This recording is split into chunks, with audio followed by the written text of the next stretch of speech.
At the crack of dawn, the newlywed declared that her husband did not satisfy her.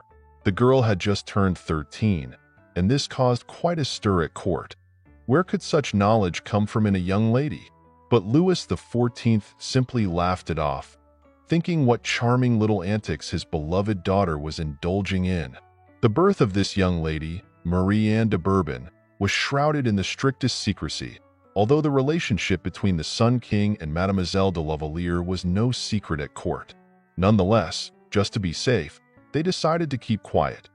The favorite was moved to the Château de Vincennes under a false name, and when she gave birth, her daughter was entrusted to the care of Madame Marie Charon Colbert.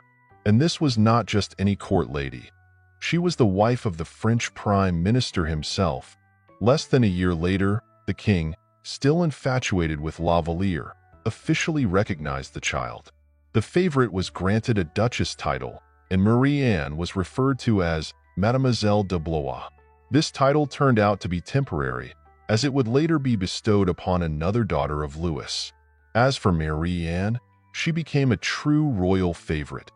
Her father adored his eldest illegitimate daughter, a lively, intelligent, and very spirited girl.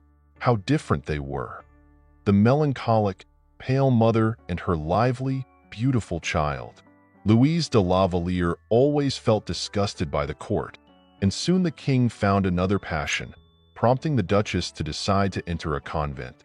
This time, care for the girl was entrusted to the Duchess of Orleans, but young de Blois often visited her mother in the convent, and they remained very close. Seeing how much influence this little girl was gaining over the king, Louis XIV's relatives, the House of Condé, proposed a family alliance to marry Marie Anne off to Prince Louis Armand de Conti. A brief digression is needed here. Prince Louis Armand was 18 years old and had become a complete orphan after the deaths of his father and mother, the niece of Cardinal Mazarin. He also bore the surname de Bourbon, like the ruling family, and was considered a very worthy match. In fact, many French nobles would gladly give their daughters to Prince Conti. The king agreed, making his charming son. A princess was a brilliant idea. The budget allocated exactly 1 million for Marie Anne's dowry. The young couple was married at the end of the 17th century at the Château de Saint-Germain-en-Laye. But the next morning, nobody understood what had happened. The bride smirked as she emerged from her chambers early in the morning. She referred to her husband as clumsy and demanded that he immediately prepare a bath for her. Louis Armand did not leave the bedroom until the next day when his uncle, Prince Condé, came to personally inquire about the situation. The prince shook his head and said nothing, looking quite dejected in the process. At Versailles, where the newlyweds soon relocated, they lived in separate rooms. Louis Armand no longer attempted to visit his wife's chamber. They saw each other during the day, accompanying one another to royal festivities and official events, but as soon as night fell, each retreated to their own quarters.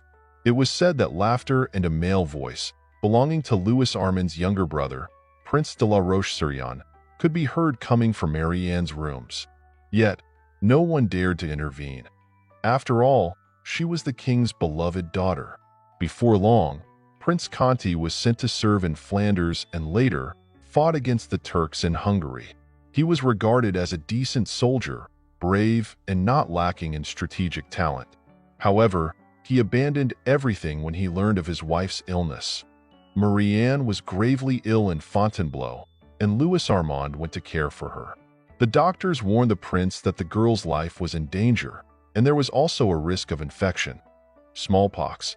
But the prince stubbornly remained in Fontainebleau, and of course, the illness spread to him. His wife recovered, but he did not. 5 days later, Prince Conti passed away. The 19-year-old widow lacked for nothing, even though the estate of the Conti family was inherited not by her, but by Louis Armand's brother. She felt quite comfortable at court and had no desire to remarry, despite the fact that she had a suitor, believe it or not, Ismail ibn Sharif, the Sultan of Morocco. This caused yet another royal commotion, as Louis maintained good relations with the Sultanate. Marie Anne proved to be wiser than many of her siblings. She did not quarrel with the king's new wife, Madame de Maintenon, nor did she attempt to push her favorites into important positions. She did have conflicts with her sisters, who soon took on more significant roles at court. One married Prince Condé, and the other married the Duke of Orleans.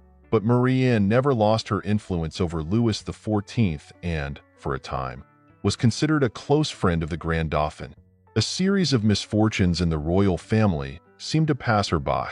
Yes, she empathized with her relatives as one by one the king's sons and grandsons departed this world. But she herself suffered no losses. She simply had no one. She even witnessed the beginning of Louis XV's reign and even took care of the Spanish Infanta, who was briefly considered as a potential bride for the king. Interestingly, this monarch was Marie-Anne's great-nephew. The woman who caused a true scandal at court on her wedding day passed away in May of 1739. It is believed that after becoming a widow, she dreamed of marrying none other than Prince de la Roche-sur-Yon, but he chose another woman, whom he subsequently married. And while Marie-Anne never had children, her supposed beloved ended up with 7.